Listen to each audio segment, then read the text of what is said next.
Hello and welcome to Agents of Nonprofit. My name is Alexander Lapa, and I'm here to speak with everyday superheroes helping nonprofits. Joining me today is Katelyn Baughan to talk about email marketing strategies. Katelyn, welcome to the show. Hi, Alex. Thanks for having me.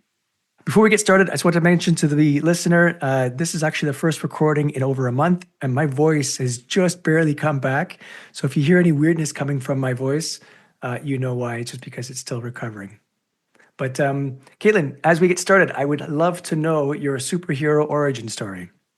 Sure. Well, thank you so much for having me. I started my career actually in the tech industry.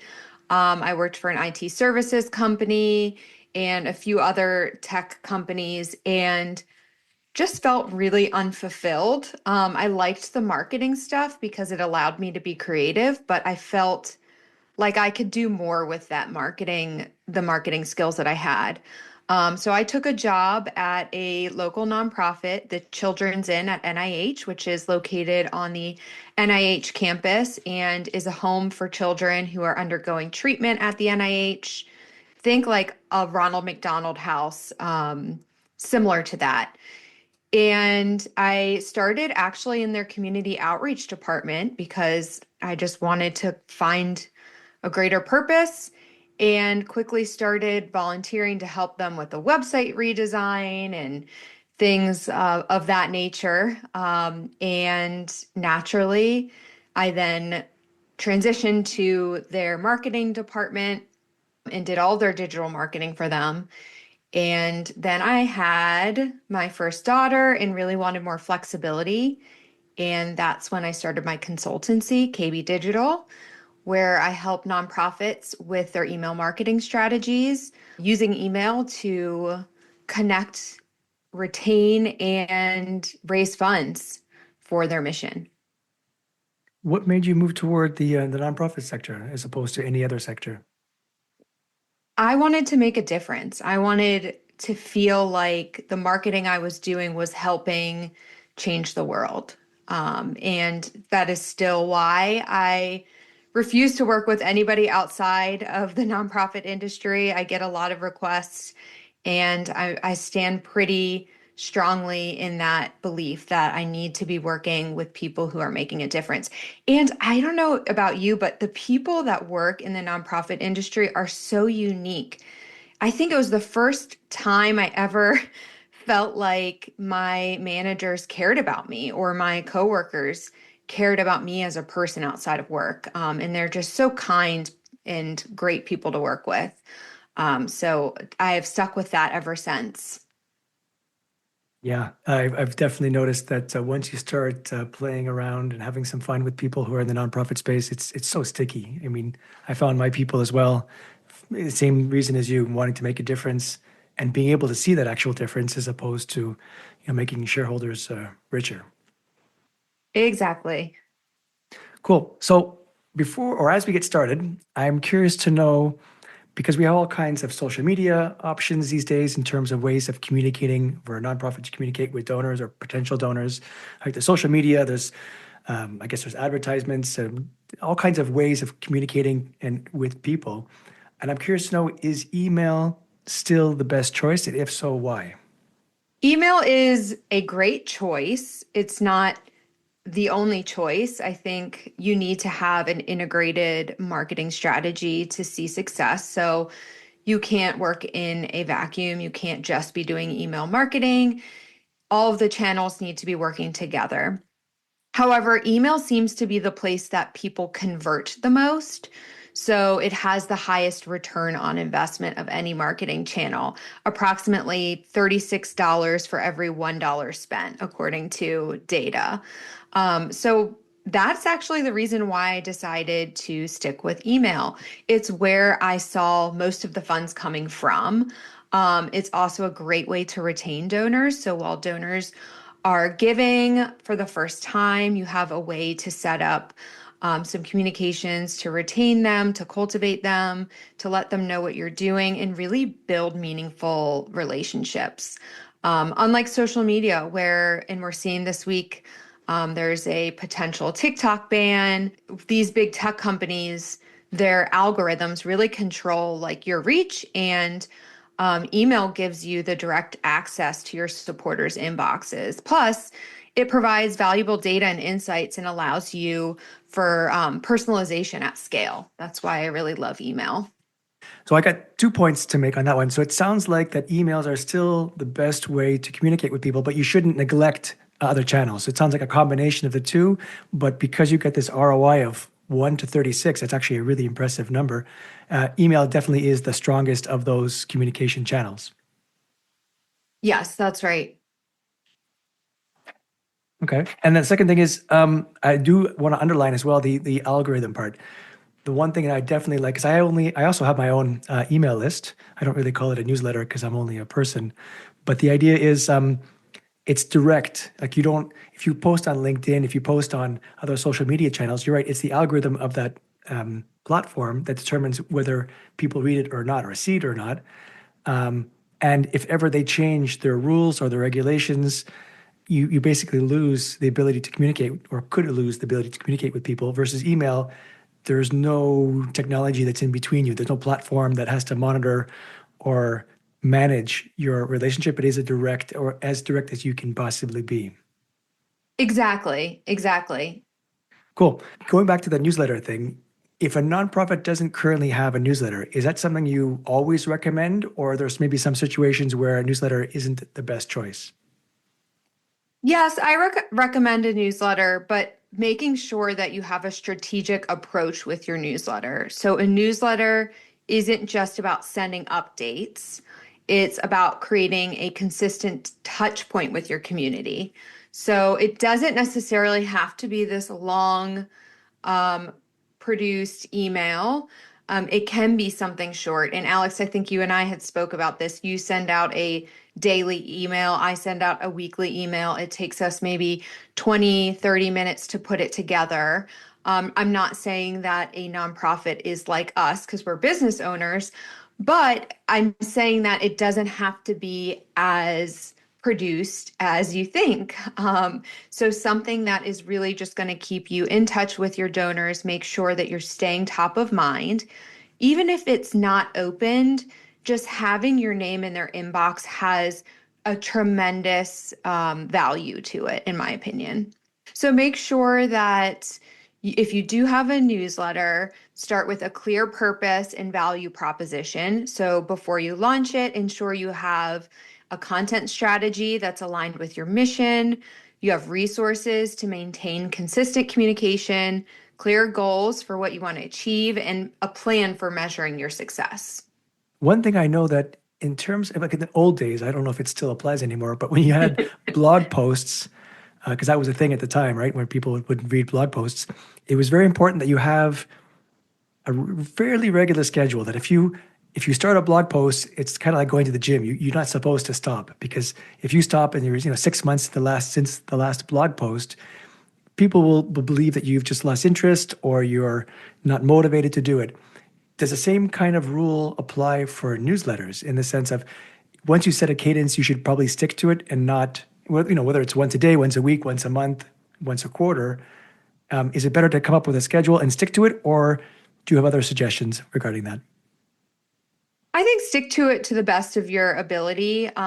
Let's say you do a quarterly impact report. So you think of different themes or ways to maintain a consistent calendar and continue to offer that type of content over time. That's really important too. If you're telling people we're going to send a weekly email, you should send a weekly email.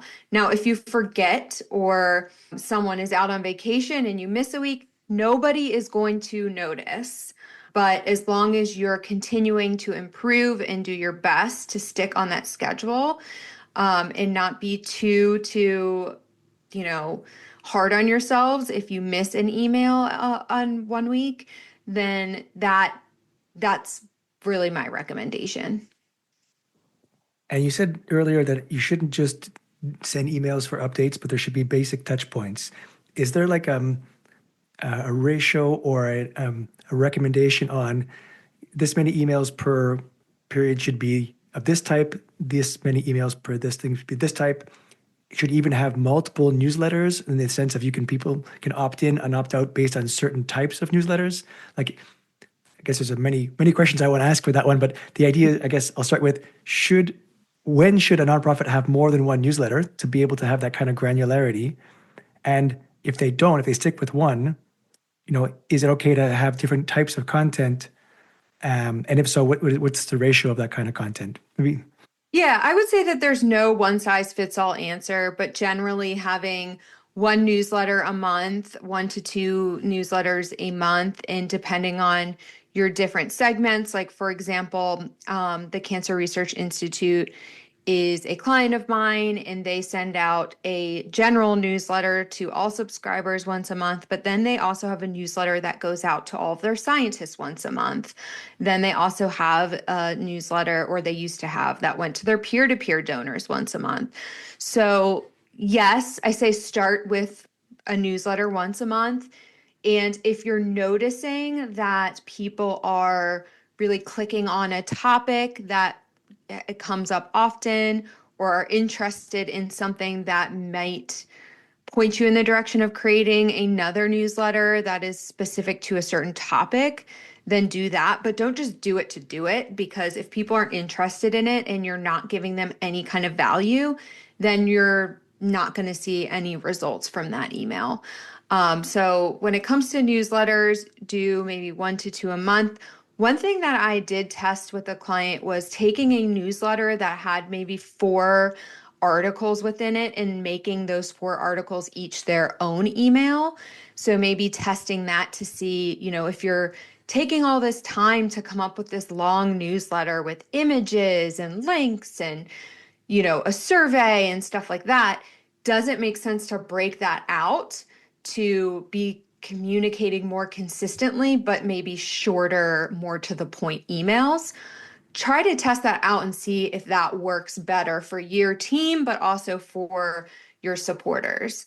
And then we have campaign emails. So that, every fall rolls around and we're starting to plan for our end of the year campaign. So every nonprofit has a goal of raising funds, and you're not going to raise funds if you don't ask for them.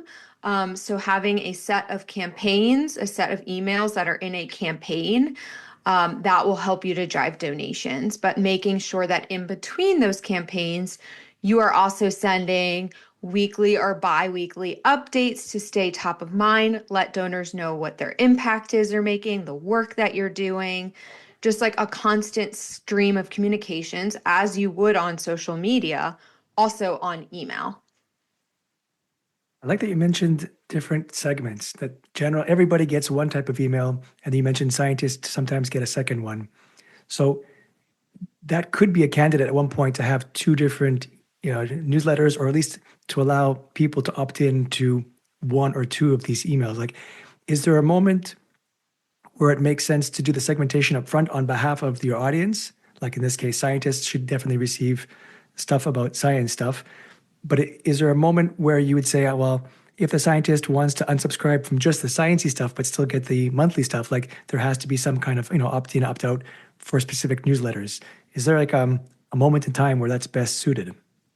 Yeah, I think if you can do it from the beginning and you're just creating a strategy for a newsletter, then having what we call permission-based marketing is really important. So having your subscription preferences or a preference center where people can select the types of emails they want to receive. That's a really important part of email marketing as well. Some people even do it by frequency. So I worked with Health Affairs and they come out with a Sunday. Every Sunday, they come out with an email that highlights the entire week, but you could also receive a daily update. And so, in their subscription preferences, they allowed you to choose how often you want to be communicated with. In other ones, you can choose to opt out of, let's say, fundraising asks. You could choose to opt out of event updates. So having those options is really important, but you don't want to have too many options because then you lose people. So there is a fine line between how many of those you want to provide. But sometimes on the back end, and maybe you could talk a little bit about this, Alex, with Salesforce, sometimes on the back end, you can program it so that if someone clicks to opt out, then it opts them out of that list, but they don't necessarily see that. They just click opt out of this campaign or rest of emails for the rest of the emails for this campaign. That can be a good way to make sure you're not losing people altogether, but give them the options to receive or not receive those types of emails that you're sending. I think that you're right. Not too much choice, but also giving them a sense of control. So if you do send out or want to send out, let's say, three types of emails, say general campaigns, once a month type of updates, and then something specific for a scientist, for example, it would be great if there would be some place, when the recipient receives an email and they say unsubscribe, they can choose to unsubscribe for one of those, two of those, or all of those. And that gives them a sense of control. Even better if you can, to your point, have a frequency, because that's like super powerful and a bit more complicated in the back end, but it definitely serves the customer to be able to have full control over how often they're receiving these emails and, again, what they're receiving. Exactly. Any particular recommendations on length of email? Because, for example, when I do daily, I make sure my emails are really short, like 2-minute reads, 300 words or less. I'm pretty sure if I tried sending a novel every day, people would get annoyed quite a bit. Versus people who send maybe a weekly could go a bit longer, and those who send monthly can go even longer. But is there any kind of general rule or consensus of how long things should be? And is it really a factor of how often you send it, or you know it doesn't really matter as long as you're sending valuable information? It doesn't matter how long and how often you're sending it. I think that the emails need to be short and concise. And if there's more information, you're driving people to a landing page or to your website where if they are interested, they can then find out more about whatever it is that you're leading them to. What we know is that if people open your emails, and we can talk about that, that next, how to get people to open your emails. If people open their emails, your emails, they spend about 90 seconds, if that. I would say it's probably like 30, skimming your email. And that's all the attention you're going to get from a person.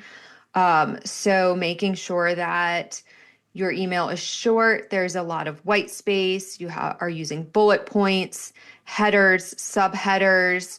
All of that is really important to get people to be able to skim through your email and see what they want to either to make the decision to like move forward onto your landing page or to leave the email altogether. And so I think shorter is better. You can test that out if you'd like by creating two emails and A/B testing them. The one thing that you would change would be the length of the email. So you have one that's maybe a bit longer, more descriptive, and then you have one that is shorter, more to the point, maybe plain text, and see what your audience likes. So we have best practices, but every audience is different. And the only way to learn and optimize is by seeing how your audience replies or reacts to a certain piece of content and then moving from there. Okay, A/B testing. That's interesting. I know if you could maybe explain a little bit more what A/B testing means, because I'm sure it's just more than sending two different emails. Like I know there's a bit of more to it. Maybe if you could clarify, what is A/B testing and whether you should always do it, or is it really more of an experimental thing? Like, yeah, add clarity to that, please. If you're able to do it, I highly recommend it. And the best place to start is with your subject lines. So, A/B testing involves testing two versions of an email element to see which performs better. It's really essential for optimization. So, if you want to know how your audience is going to react, you need to test two different things and see what the results are. So, for subject lines, you could try to test two different subject lines. So 50% of your list will get subject line A, 50% of your list will get subject line B.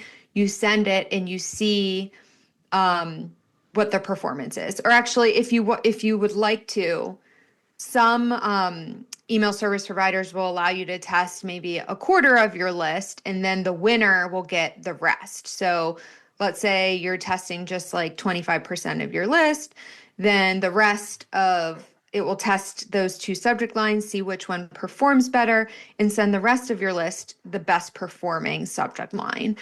So that's a place to start. And then after you send it, you can decide, who had the most opens, and that will help you determine which subject lines perform better.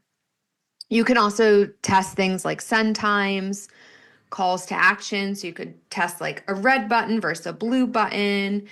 Content length we just talked about. You can try email layouts, images versus no images. But the important thing is you start with one variable at a time so that you can see if they're statistically significant to make a decision. An example, I just did this with a client, is we tested two different emails. One email was a newsletter with images and it was a little bit longer, a little bit more descriptive. And then we did a short email from the CEO that was much shorter, much more to the point, personalized, to see how they performed. So what we tested was the length, but also how personable the email was. And the email that came from the CEO that was plain text performed 2 times better than the graphic heavy longer email. And so we tested that twice, and both times it performed twice as well as the first one. So we would say that is definitely statistically significant. And moving forward, we'll probably use the plain text email from the CEO, because we have the data to back up that this is what our people like. In user experience, there's basic principles that you always want to apply. There's just some standards, best practices. It's a starting point. But the key about UX is the testing, is actually being able to, if possible, have your end user come into the office, use your application, see how they use it, and then get feedback from them on the spot. So it's much in the same way these emails have to be catered to your particular audience. Yes, you have a starting point. You know more or less, what are some good practices and bad practices, but it sounds like it's the same methodology of every audience is a bit different and you really want to cater to your particular audience. And by doing these kinds of things like A/B testing, you're able to see which ones, generate a lot more views and opens than anything else. And therefore you can decide the direction you want to go to, which might not be the same as what you thought initially. Like your customers will basically tell you, or your donors, your recipients will tell you what they want to see and hear and read. And you should definitely listen to them and do these kinds of tests to get the best possible results. Exactly. Yep. You kind of made a smirk when we talked about open rates. And I know open rates these days are unreliable. There's different types of privacy settings and whatnot. So when looking at open rates, there's click-through rates. There's also email response rates. If they actually respond to the email, any one of those, is one better than another? If so, which one do you recommend? Like, should you always have a click or almost always have a call to action button where they click to go somewhere? Or should you recommend saying, look, if you want to respond, please hit reply and we'll respond to this email? Or do you normally recommend like a no reply email address where they can't even reply? What metrics should we be using as our source of truth, or the most accurate source of truth, to figure out what is our level of engagement with these recipients? Well, all metrics matter. I always use click-through rates. They provide the most actionable insights as they indicate genuine engagement. So if somebody clicks on your email, it means they opened it and they were interested in the information that was within it enough to then click on to whatever you're trying to get them, whatever landing page you're trying to get them to. Reply rates are also a great way to get engagement. So if you can ask people, reply to this email if you want to know more or we want to hear more from you, just make sure you're an actual person on the other end of that can respond in a very timely manner. So before you have that as your call to action, just be sure you are able to actually answer those replies. When we're talking about campaigns, you want to look at conversion rates. So if fundraising is your ultimate goal, how many people are converting from the emails that you sent? So following them through that whole entire journey from opening the email, clicking on the email, getting to the donation form, and actually making the donation. That is what a conversion rate is. So, looking at that is going to be really important when we're talking about fundraising. And then also looking at your revenue per email. So, even these, you'll be very surprised, even these emails that you're sending that are not asking for donations, if you have strategically placed a donation button in the header, in the footer, somewhere within the email, you will be surprised how many people actually click on that because they're genuinely interested in giving to your organization. So you don't always need to make a hard ask on every single email, but do track how much revenue is coming through from your email. I also urge people to look at their list growth rate. So if people naturally, people are going to fall off of your list, whether their email addresses go bad or they're no longer interested in the content that you're sending out. How many people are you adding to your list? And are you growing your list while others are maybe falling off of the list? So you want to be sure that you're consistently acquiring new email addresses and new potential donors so that when you do have these fundraising campaigns, people are primed for that and will give to the campaigns. I like your idea of always having a way to donate on or in the email, because even if you're not, like you said, hard selling it, just the fact that it's there might suggestively over time encourage the people to actually click on it. I was also curious regarding clicks and responses, like for a click, of course, there has to be a link to click on. So do you normally recommend at least one clickable link per email, and or would you recommend a question where you do request a response from people, or is it normally just on a case by case basis? Because I know some email lists, for example, if you never ask anything from them, then they'll become used to being more passive. They just read what you write, put it away and never look at it again. Versus if you're constantly trying to get an engagement, a click or a response, more, I believe you're more likely to get those kinds of responses. So, but you have to, I don't know if you have to start that way, but at least you have to build your content in a way to be able to get that information. So how would you recommend approaching that? Yeah, I think there's two different ways or two different things that I want to talk about when we're talking about what is the action that you want to get people to take.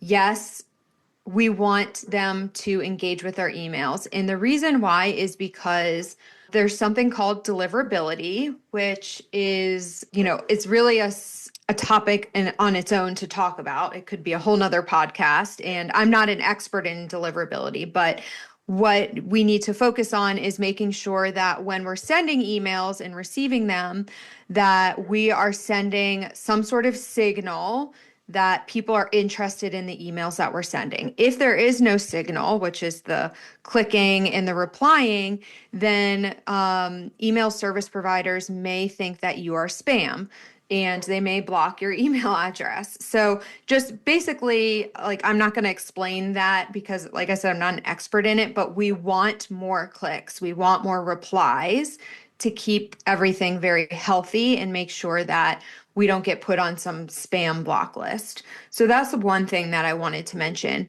And I always go by the 80-20 rule. So 80% of what you send should be something of value, should be a story, should be an impact report.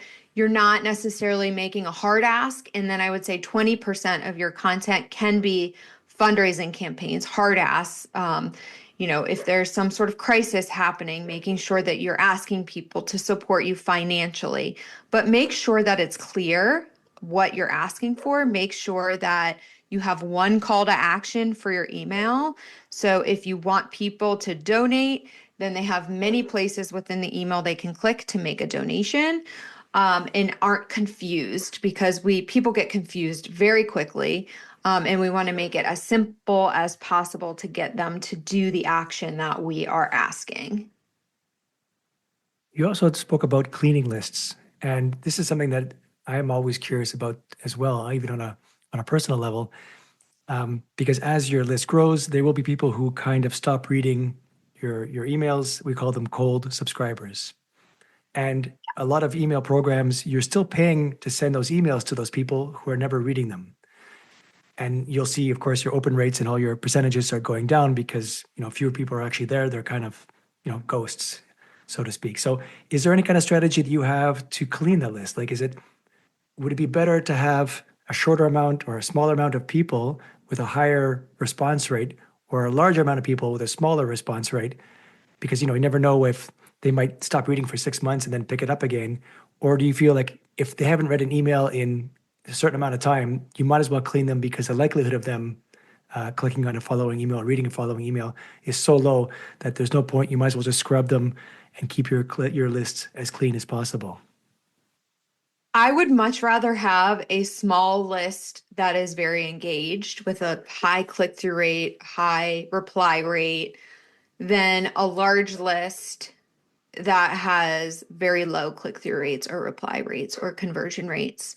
So I'll give you an example. I have a client, the National Breast Cancer Foundation, who has a very large list.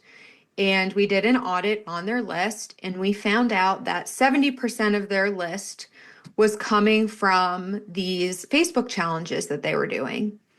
And so they were growing their list, but the people that were within that segment, when we analyzed the data, were not engaged. So they had the lowest engagement rate, the lowest click-through rate, the lowest conversion rate, a very high unsubscribe rate. And so what we found was that the people that are participating in these challenges on Facebook were not necessarily interested in their general communications that was for breast cancer patients or loved ones of breast cancer patients.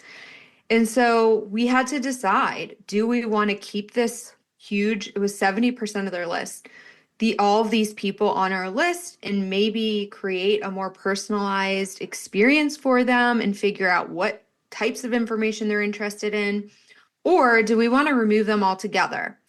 And they were on HubSpot CRM, and they were paying a lot of money to keep all these people on their list who were really just bringing all of their other metrics down. So what they ended up doing was removing them from the list. And while they're not, unimportant supporters, I think those people wanted to just be a part of the challenge, and they're on Facebook. So maybe the place to communicate with them is on Facebook. And it's really hard to bring people from Facebook to email if that's not the way that they originally communicated with you, unless you have a very personalized journey that you're bringing them on to let them know like what they're going to get, what to expect, and all of that. So anyways, long story short, you want to make sure that you're regularly cleaning your list. I would say if anybody has not opened or clicked on an email or made a donation in the last year, so 365 days, you are safe to remove them. Now, you could also do a re-engagement campaign where you're trying to re-engage them, get them to click on something, let them know that they're going to be removed from your list if they don't click on, this button or subscribe or whatever. But we found that those don't typically, they're a lot of work and they don't typically perform as well as we hope. So not sure, it's up to you if you want to try to do a re-engagement campaign, but I just remove people from my list because they're bringing all your other metrics down. And you want to make sure you have a really healthy, clean list. And so that when you are ready to have these, end of year campaigns, these are people that do truly care about the work you're doing and will respond to those campaigns when you need their support. Yeah, I'm happy you said that actually, because that's even useful information for myself. So thank you. Because I do re-engagement campaigns sometimes too. I'm happy to know that is actually probably not worth my time. So thanks for Well, mentioning that. yeah, well, I'm curious, do they work for you or or You know what? not? I don't keep track of it so much. I just do Okay, an effort. I make an effort where I start it's called sure. a journey, a user journey, where I just say, listen, I send off this email, and if you don't click on it within 7 days, you will be dropped. But I don't actually check to see what happens after that. So, Okay. but Also, it's good to know that I agree with you that a shorter list is better. I notice that some people like using bigger numbers as a kind of vanity metric. If they can say, "Oh, my email list has 100,000 subscribers," to me that doesn't really mean so much. It sounds impressive, but if you have an open rate of 5%, 10%, or something really really low, it doesn't really mean much to have 100,000 people on your list versus saying you have 2,000 people on your say 100 people on your list, but there's like a 99% open rate. That's a much more profound metric, in my opinion, than just a big number.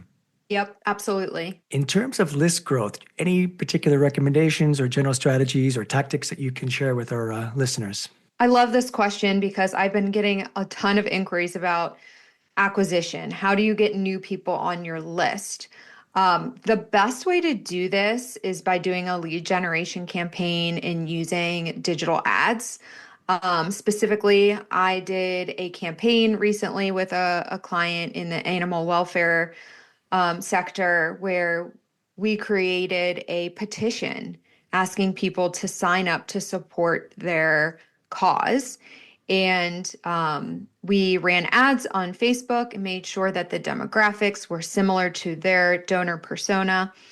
And surprisingly, we got over 8,000 new email addresses. Wow. So it doesn't have to be a petition, but I want you to think about, and you can even use AI or Chat GPT to think of a lead magnet, something of value, whether it's a PDF, a quiz, a guide, a calendar, anything along those lines that you think your supporters would be interested in or your potential donor would be interested in, and create that and make sure that you have then, once you get their email address through ads, you have a very specialized journey, a welcome series that you put them through to let them know more about your organization, what you stand for, the mission.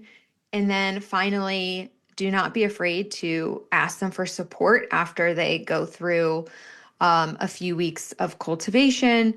And you'll be so surprised to see how quickly your list grows and how many people are out there that really care about your mission and the work that you're doing. Caitlin, thank you so much. I know there's a lot more we could discuss, but we're getting short on time. So maybe you could share your contact information or ways that people can reach out to you so they can follow up if they have additional questions. Sure. You can find me. I hang out a lot on LinkedIn. I'm usually there daily. Alex, I think that's maybe how we met. It is. So LinkedIn's a great place. DM me there and we can chat. You can also go to my website to learn more about my email marketing services, KatelynBaughan.com. And yeah, I'm on those two places. Feel free to email me. I'm here and I'm here to help you. So if you have any questions, even if I'm not the one who can help you, I'm sure I can find somebody who can or point you in the right direction. And keep doing the amazing work that you're doing. I love working with nonprofits, and nonprofit marketers are doing a lot of work with little support, and I continue to be in awe of their work every single day. Caitlin, thank you so much for joining me today. And thank you so much for doing what you do. Thanks, Alex. You too. All right, that's it for today. I'm Alexander Lapa, and I hope you join me again in the next Agents of Nonprofit.